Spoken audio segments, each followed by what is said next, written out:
Hello इतने शांत क्यों है सब? Hindi, English, Telugu? I am really sorry, I can not speak.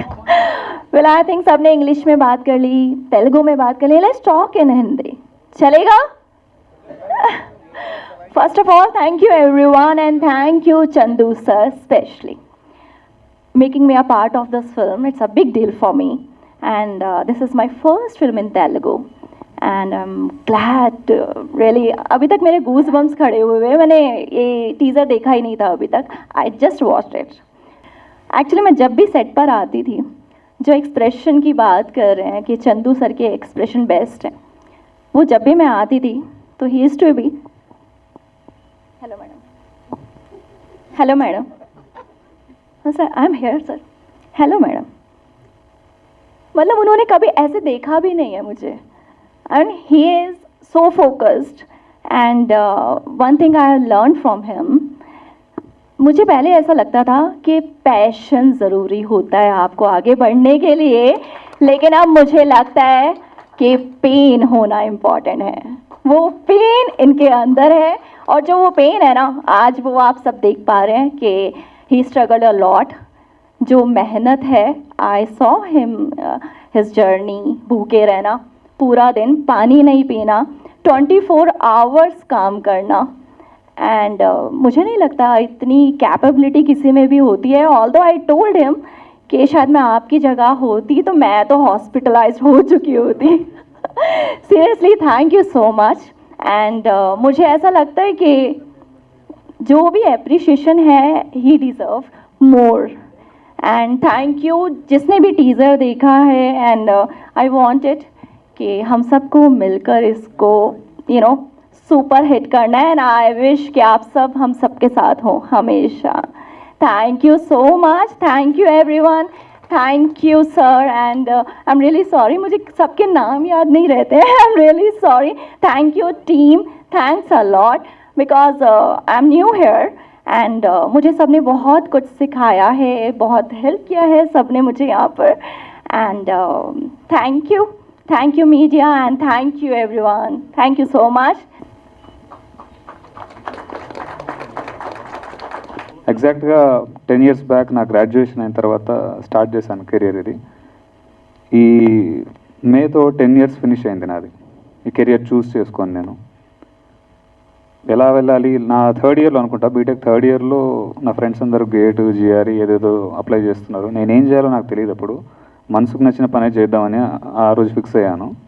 So ఏముంది మన దగ్గర టాలెంట్ అంటే క్రికెట్ బాగా ఆడతాము, ఇంకా చిన్నప్పటి నుంచి మార్షల్ ఆర్ట్స్ నేర్చుకున్నాము.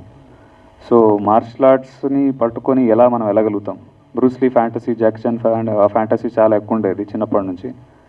సో దీన్ని నా కెరియర్గా చూస్ చేసుకోవాలంటే మనకేం బ్యాక్గ్రౌండ్ లేవు, పైసలు లేవు చేతిలో, ఎట్లా వెళ్ళగలుగుతాం. ఆ రోజు నేను ఒకటే డిసైడ్ అయ్యాను, నిజంగా మన దగ్గర టాలెంట్ ఉంటే మనల్ని ఎవరు ఆపలేరు, దీన్ని నమ్ముదాం. చాలామంది ప్రూవ్ చేశారు కదా, మనం ఎందుకు చేయలేము.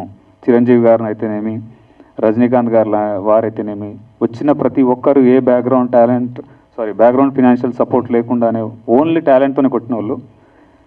మా ఫాదర్ కూడా కానిస్టేబులే, సో చిరంజీవి గారి ఫాదర్ కూడా కానిస్టేబులే.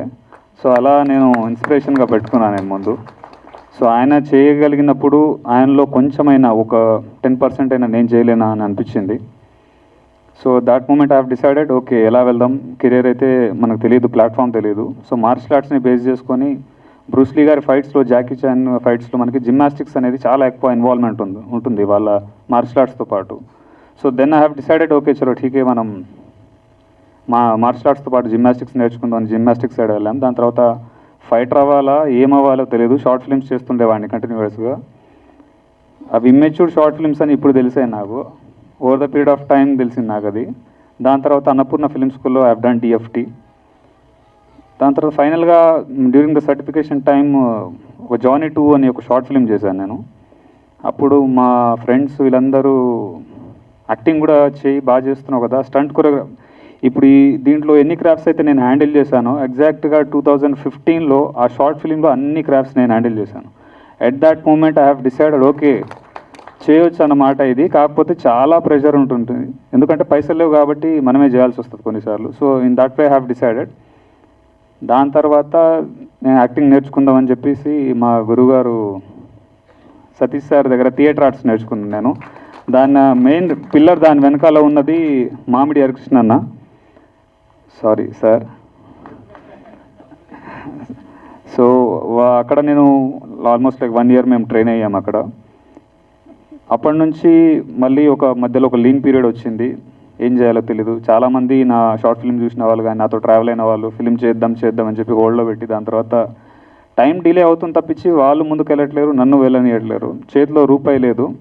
ఈరోజు ప్రొడ్యూసర్గా ఏదో చెప్తున్నారు నా గురించి, కానీ నేను ఫోన్ చేస్తే నాకు 1000 రూపాయలు కూడా ఇచ్చేవాళ్ళు లేరు సార్. సో మిరాకిల్స్ హ్యాపెన్ అని ఎప్పుడో విన్నాను నేను.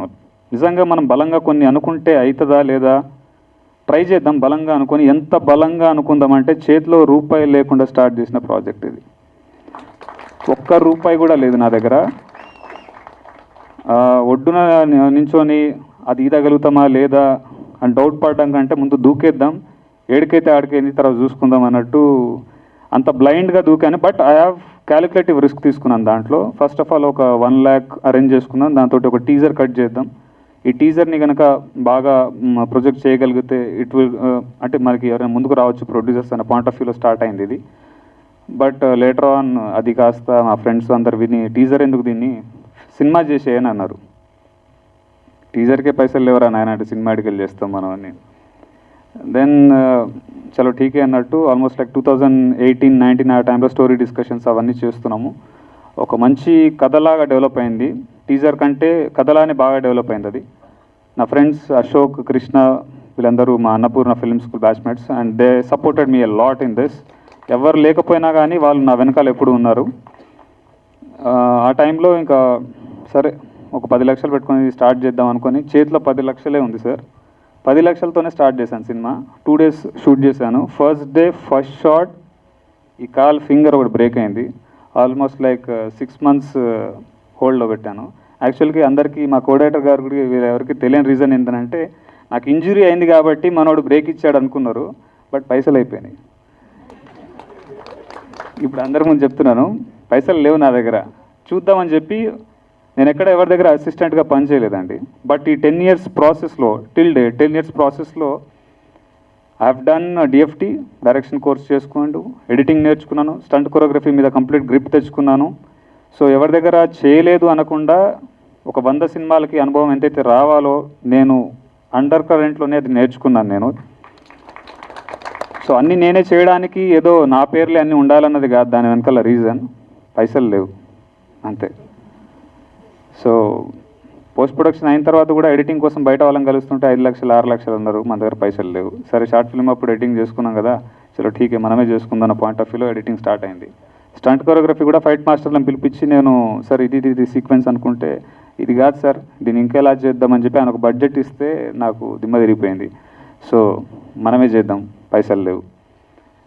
దాని తర్వాత యాక్చువల్లీ యాక్టర్గా వేరే వాళ్ళని పెట్టి ట్రై చేద్దామని అనుకున్నాను నేను.